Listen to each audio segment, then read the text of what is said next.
Hi Skin Games, Tyler Card here. Welcome to week 7 of my compromised barrier case study. Today I want to give my professional assessment of how Jody's skin has progressed up to this point.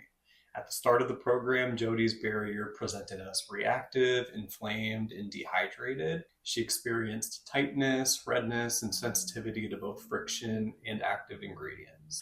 At this stage, the most notable change is the consistency of her baseline skin condition. Her skin now stays calm, hydrated, and more comfortable between treatments rather than cycling through irritation and recovery.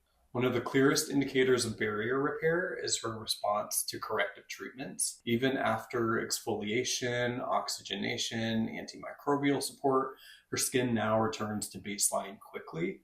Redness resolves faster, hydration remains intact, and there's no lingering tightness or sensitivity, which tells me that the lipid matrix and acid mantle are functioning more efficiently.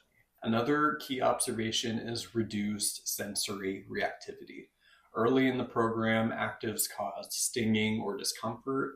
Now those same actives are tolerated with minimal to no sensation. That change reflects improved corneocyte cohesion, lipid organization, and overall barrier resilience. Moisture retention has also stabilized. There are no signs of dehydration-driven tightness, post-treatment dryness, or rebound oiliness, which are all common indicators of a compromised barrier. Instead, her skin maintains hydration and comfort consistently, even when exposed to variables like stress or environmental changes. So at week 7, I would describe her barrier as functional, resilient, and stable.